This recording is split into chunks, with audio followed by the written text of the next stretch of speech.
Ego மோட்ல போட்டா வண்டி ரொம்ப மந்தமா போகுதா? சரி, ஸ்போர்ட் மோட்ல போட்டா பேட்டரி கண்ணு முன்னாடியே சடசடன்னு குறையுதா? அப்போ உங்க வண்டில இருக்கிற அந்த மேஜிக் பட்டன் தான் நார்மல் அல்லது கம்ஃபர்ட் மோட். இது வெறும் ஒரு மோடு மட்டும் இல்ல, இதுதான் உங்க காரோட உண்மையான முகம்.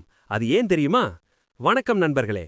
ஈவி கார்கள்ல இருக்கிற ஒவ்வொரு மோடுக்கும் ஒரு வேலை இருக்கு.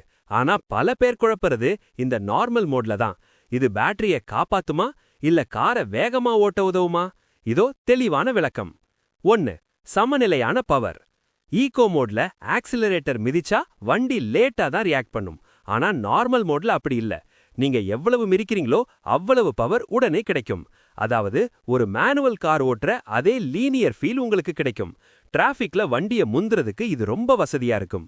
2. ராஜ வாழ்க்கை ஏசி. Full comfort. கம்ஃபர்ட் மோட்னு ஏன் பேர் வச்சாங்கன்னு தெரியுமா? ஏன்னா ஈகோ மோட்ல உங்க காரோட ஏசி பவர் குறைக்கப்படும். ஆனா இந்த மோட்ல ஏசி, மியூசிக் சிஸ்டம், லைட்ஸ்னு எல்லாமே அதோட முழு திறனை பயன்படுத்தும். வெயில் காலத்துல லாங் டிரைவ் போறப்போ கம்ஃபர்ட் மோடு தான் உங்க பெஸ்ட் ஃப்ரெண்ட். 3. ஸ்டியரிங் மற்றும் சஸ்பென்ஷன். சில ஹை எண்ட் ஈவி கார்கள்ல நீங்க நார்மல் மோடுக்கு மாறும்போது காரோட ஸ்டியரிங் ரொம்ப லேசா, லைட் வெயிட்டா மாறும். வண்டி குண்டுகுழியில ஏறி இறங்கும்போது ஒரு மென்மையான ஃபீல் கிடைக்கும். அதனால தான் இதுக்கு கம்ஃபர்ட்னு பேர்.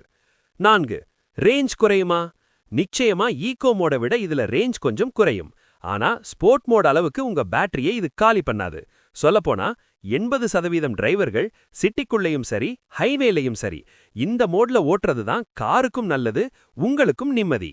மொத்தத்துல நீங்க ஒரு சொகுசான அதே சமயம் போதுமான வேகம் கொண்ட டிரைவிங்க எதிர்பார்க்கறீங்கன்னா கண்ணை மூடிக்கிட்டு நார்மல் அல்லது கம்ஃபர்ட் மோட சூஸ் பண்ணுங்க. உங்க கேள்வி, நீங்க உங்க ஈவில அதிகமா எந்த மோடு பயன்படுத்துவீங்க? A eco, B normal, C sport. கமெண்ட்ல சொல்லுங்க. இந்த வீடியோ பிடிச்சிருந்தா லைக் பண்ணிட்டு நம்ம சேனலுக்கு சப்ஸ்கிரைப் பண்ணிடுங்க.